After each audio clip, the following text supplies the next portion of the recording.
कि क्या एलएसी पर समझौता करने वाला चीन साइबर वर्ल्ड में भारतीयों को धोखा दे रहा है? क्या हिंदुस्तान में डिजिटल अरेस्ट के मामलों के पीछे चीन का हाथ है? यह सवाल इसलिए बड़ा है क्योंकि हाल फिलहाल में ऐसे कई मामले सामने आए हैं जिसमें चीन की संलिप्तता एक तरीके से सामने आई। यकीन मानिए कि जो चौंकाने वाले अभी तक खुलासे हुए हैं हमारी एजेंसियों के जरिए, उससे साफ साफ चीन की तरफ इशारा जा रहा है।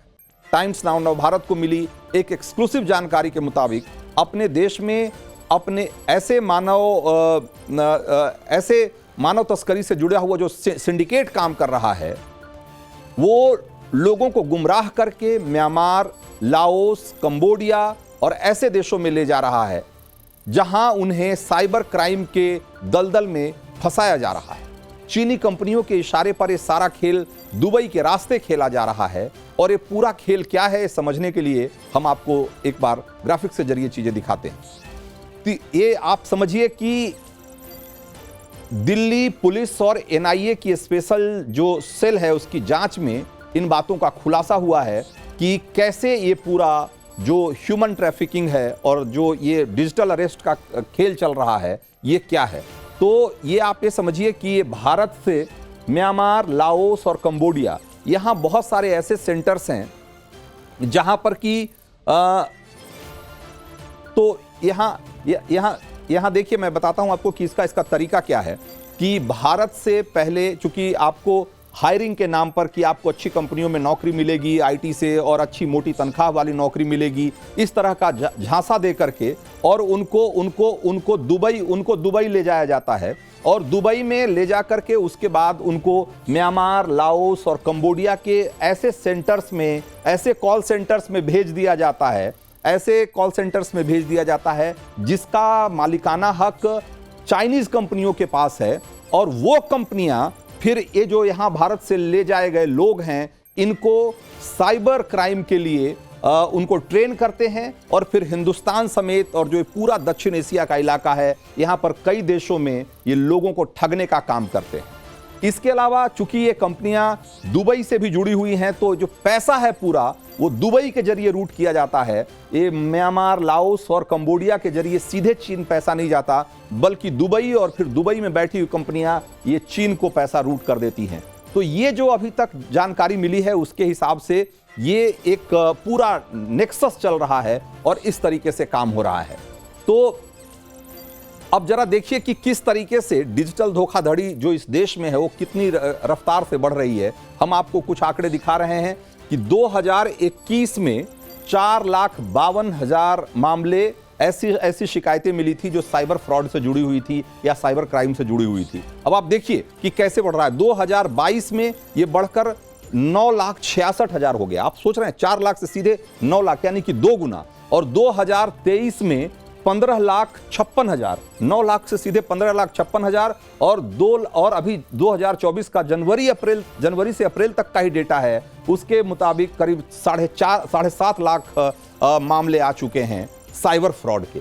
अब आप सोचिए कि हिंदुस्तान में कितने बड़े पैमाने पर ये साइबर फ्रॉड का खेल चल रहा है और थोड़ी सी आपकी लापरवाही या कम जानकारी आपको इनके चंगुल में फंसा सकती है और आपके जीवन भर की गाढ़ी कमाई से आप हाथ धो सकते हैं। ये इस तरह का खेल चल रहा है। तो कुल मिलाकर जैसे जैसे हिंदुस्तान डिजिटली मजबूत हो रहा है वैसे वैसे हिंदुस्तानियों के खिलाफ डिजिटल साजिश भी बढ़ती जा रही है। प्रधानमंत्री नरेंद्र मोदी ने मन की बात में इस बात की ओर इशारा भी किया था और रुको, सोचो और एक्शन लो का मंत्र दिया था। सच में हालात बिल्कुल बेकाबू होते दिखाई दे रहे हैं। आप ये जानकर हैरान रह जाएंगे कि डिजिटल अरेस्ट करके इसी साल अभी तक भारतीयों से कितना पैसा ठगा गया है, कितना नुकसान हुआ है, ये आप जानेंगे तो हैरान रह जाएंगे। इस साल अभी तक साइबर अपराधियों ने डिजिटल अरेस्ट करके भारतीयों से 120 करोड़ रुपया ठग लिया। आप सोचिए 120 करोड़ रुपए साइबर अरेस्ट। मैं सिर्फ एक तरह की क्राइम की बात कर रहा हूं, साइबर क्राइम की, जबकि कई और भी तरीके होते हैं।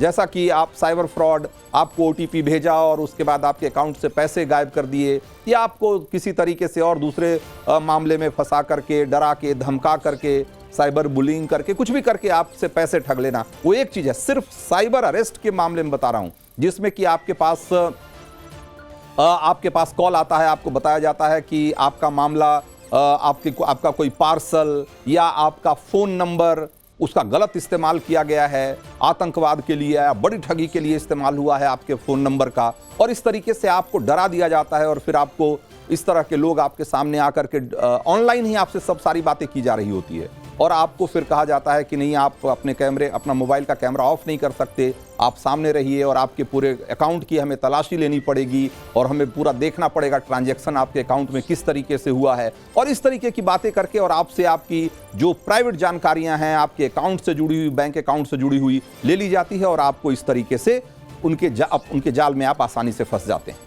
तो इस साल अभी तक ट्रेडिंग स्कैम के नाम पर 1420 करोड़ यानी कि 1420 करोड़ रुपए की ठगी हो चुकी है। साइबर अरेस्ट में हमने बताया कि 120 करोड़ रुपया, निवेश में कि भाई आप इन्वेस्टमेंट करिए और आपको हम बहुत शानदार रिटर्न देंगे, इस तरह की बातें करके लोगों से 222 करोड़ रुपए ठग लिए गए, और डेटिंग स्कैम के जरिए 13 करोड़ रुपए ठगे जा चुके हैं। डेटिंग स्कैम के बारे में भी आपने कहानियां सुनी होगी कि आपको ऑनलाइन कोई लड़की आपको कुछ प्रपोजल भेजती है कि मुझसे दोस्ती कर लो या मुझसे आओ हमारे साथ डेटिंग करो, और आप उसके जाल में फंस जाते हैं और फिर आपको ब्लैकमेल करने लगती है। आपके कुछ अगर गलती से आपने कुछ इस तरह की बातें कर ली जो कि आपको नहीं करनी चाहिए, तो रिकॉर्ड करके और फिर आपके सगे संबंधियों को, आपके रिश्तेदारों को भेजने की धमकी देने लगती है और फिर आपसे एक मोटी रकम ऐंठ ली जाती है। तो ये इस तरीके से ये इस देश में चल रहा है साइबर क्राइम का एक बड़ा खेल, इसलिए जरूरी है कि आप भी सावधान रहें। जहां पापा लालू यादव के इजाद किए गए MY यानी मुस्लिम यादव फॉर्मूले को वोट के रूप में साधने के लिए बेटे तेजस्वी यादव जी जान से जुटे हुए। राष्ट्रीय जनता दल के फाउंडर मेंबर शहाबुद्दीन की पत्नी हिना शहाब और बेटे ओसामा साहब की पार्टी में लालू यादव के हाथों एंट्री हो गई। तेजस्वी का नारा है कि उन्होंने सांप्रदायिक शक्तियों से मुकाबला करने के लिए पार्टी को ओसामा पावर से लैस किया है। अब एक क्रोनोलॉजी देखिए। 22 अक्टूबर को झारखंड में प्रचार करने पहुंचे तेजस्वी यादव गाड़ी में बैठे बैठे बोलते हैं कि मुसलमानों की तरफ बुरी नजर से देखने वालों की मैं ईंट से ईंट बजा दूंगा, और उसके 96 घंटे के भीतर पटना में लालू यादव का कुनबा शहाबुद्दीन फैमिली का वेलकम करते दिख जाता है। 90 के दशक के बिहार की पॉलिटिक्स को जिसने गौर से देखा होगा, सुना होगा या जाना होगा, उसे शहाबुद्दीन की क्राइम कुंडली पता है। उनके नवाबजादे ओसामा का रिकॉर्ड भी बिल्कुल कोई पाक साफ नहीं है, लेकिन खुल्लम खुल्ला मुस्लिम पॉलिटिक्स करने के बाद सोशल मीडिया से तेजस्वी यादव ये भी ऐलान कर रहे हैं कि वो जीत रहे हैं, आरजेडी जीत रहा है, हम जीत रहे हैं और बिहार जीत रहा है। अब आरजेडी की जीत में बिहार की जीत कैसे है ये तो हमको नहीं मालूम, लेकिन तेजस्वी को पता है कि यादवों के साथ मुसलमानों के गठजोड़ के बिना उनकी जीत मुमकिन नहीं। बिहार की कुल आबादी में 17.7% मुसलमान है और 14% यादव है। कुल मिलाकर के यही करीब 32% वोट जो है वो लालू फैमिली की गाढ़ी कमाई। एक बार जरा तेजस्वी यादव को सुनिए कि वो इस नए गठजोड़ पर क्या कह रहे हैं। जिस हिसाब से फिरका प्रस्त शक्तियां नीतीश जी के राज में आरएसएस बीजेपी को फलने फूलने दिया गया हो, जहां केवल अभी नफरत की बात की जा रही हो, उस दौर में बेहद ज़रूरी है कि हम सब लोग एकजुट होकर के सांप्रदायिक शक्तियों का सामना करें। शहाबुद्दीन के परिवार को अपनी पार्टी में ज्वाइन करा के आरजेडी ने यह स्पष्ट कर दिया है कि उसकी ऑफिशियल रणनीति आने वाले बिहार चुनाव में गुंडों को टिकट देना, गुंडों के परिवार को टिकट देना और बिहार को एक ऐसे युग में वापस ले जाना है जहां माफिया, बाहुबली और गुंडे विधायक के भेष के अंदर जनता को लूटा करते थे और मासूमों की जान को लिया करते थे। अच्छी बात है, उनको जिसको मन करे वो कर ले। अब ये उनका दर्शाता है कि क्या कर रहे हैं, वो किसको ला रहे हैं, तो दोष हमको दे रहे हैं और काम वही कर रहे हैं।